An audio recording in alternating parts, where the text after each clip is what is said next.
Fred Film Radio, Venice Film Festival, Italy.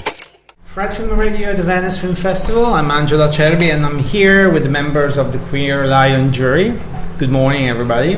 Well, we missed one, actually. We missed Cecilia Ermini because she couldn't be here.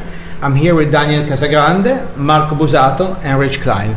Good morning. Good morning. Good morning. Hi. The Queer Lion is, for the few people that doesn't know it, is the award given to the LGBT film throughout the whole festival, so in every single section of it. This year was a kind of a rich year, more than usual, because we had many titles. I wanted to ask Rich first, how did you find working for this award? I mean, having to sit to evaluate movie for this specific award. How was it? I enjoyed it because the films come from across the spectrum, so they're from all the different sections. So we had this range of films. We had big movies and little tiny films, and films from far-flung countries, and lots of Italian films. Which is weird, you know. It's really weird. It's quite strange. Yeah. And it was nice to have a variety, quite the variety. Other juries I've been on have been in sections, so you tend to get a lot of films that are very similar in scale. Whereas this, we had quite a range of scale, which was nice. And I mean, we cannot talk about the selection because the selection is something that this award committee cannot choose, because the movies are selected by other people in other sections. But quality-wise, generally speaking, how was it? It was kind of interesting because there really weren't many films that I would say are LGBT films. Most of them were fairly mainstream films or general dramas that had an element, a character in it or a subplot, or a couple of films it was the main thrust of the story. Some of them, it was irrelevant. Some of them just had a gay character that was having a relationship, and that was fine in the film, which it was quite nice to have some of those in there instead of all these tormented, tortured people having really hard time being gay, or trans, or whatever they were. And because a lot of them were really tortured, a lot of these people. Actually, yes. So, but you know, I was talking with an Italian director the other day who is gay, and he said that for him let's call it normalization of the gays in movies will go through those kind of movie you just said. So a movie where the gay character or lesbian character is not central and it's not a peculiarity, it's just like a regular guy or girl that happens to be gay or lesbian. So this is what is happening, as you say. Marco, I was working with your fellow members. Did you fight a lot? Did you bump your heads on the table? Or? No. There were no bumps on the table. Of course, it's as usual, different minds, different opinions, and it's nice to discuss about different opinions. As it already happened in the past, we all had our favorite ones. We all had the movies that we didn't find particularly fitting for the award, and the ideas were different. Of course, there were discussions, but it's pretty normal. And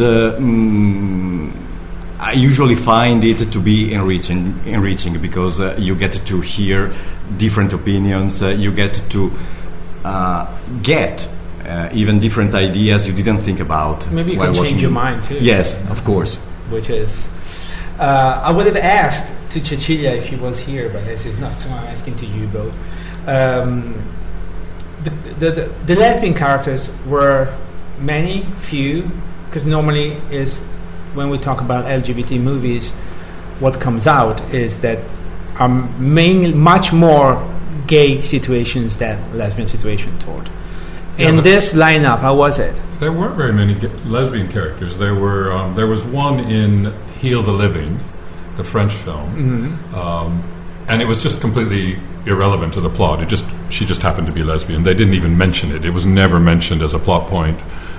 It was just the genders. That was all. There were quite a few that had trans characters, though, and in the Italian movie as well, we saw yesterday, there was this lesbian character. Yes, there was a lesbian character in the Italian one. Questi Journey. And so, you were talking about the trans. Yeah, there were quite a few trans characters, especially the Filipino films. Both had trans characters in them, which is unusual. We don't see a lot of films in the West with trans characters. I don't know why they don't make They them. keep on coming, actually. They're still little tiny independent films. You don't Yeah, see yeah. big movies, but when Lav Diaz puts, who's probably the biggest Filipino filmmaker, has the main character in the film is a trans character is pretty impressive. So now we have to the key moment for you, because this afternoon you're going to give out the award. Yes. When this interview will be broadcast, this will have already happened, so we can talk now about the movie that won. Which movie did win? Who's going to say it? I'm gonna say it. You've been selected by acclamation, You're gonna rip the envelope open. We decided to give the award to a movie from a cinematography that isn't very often represented overall in film festival. We decided to give the award to Heartstone from Icelandic filmmaker Gudmundur Arnar Gudmundsson. It's the first work. We were really moved by how the relationship in the movie is developed. We were really moved by how the whole society is depicted in the movie, the society of a small town in Iceland. And we found really interesting how a country that we usually assume to be a Scandinavian country, so very open-minded, actually has the same kind of problems when you are outside of Reykjavik. Mm-hmm. So Kind the of countryside is yeah. not like okay. And also the fact that it's about young people who are still developing their sexuality, and they're feeling the fact that they're an outsider.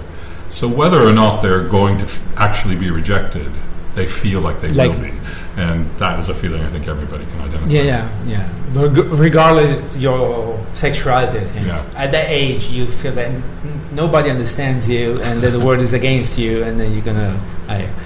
And was it easy to get to this decision, or? Well, Because I'm asking this because talking around with people, that film was liked by nearly everybody. yes. And besides the gay theme, as a movie in itself. So, As it often happens when you are in a jury, you are somehow trying to go for something who is not predictable. And that movie, in a way, in a good way, is a predictable choice. So, of course, there was a discussion. We discussed the more extreme choices. But in the end, we found that one was the one that fitted best what we wanted to award, what we wanted to promote, in a way. okay, so I'm happy because I really liked it. So it was my favorite too. So we are on the same like wavelength. Page, exactly. So thanks a lot to Rich Cline, to Marco Busato, to the silent Daniel Casagrande. Hi. Your contribution to the conversation is amazing, Daniel. Thank you.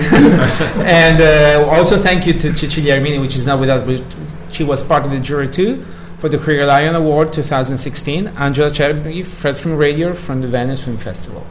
Fred Film Radio. 24/7 on Fred.fm and smartphone apps.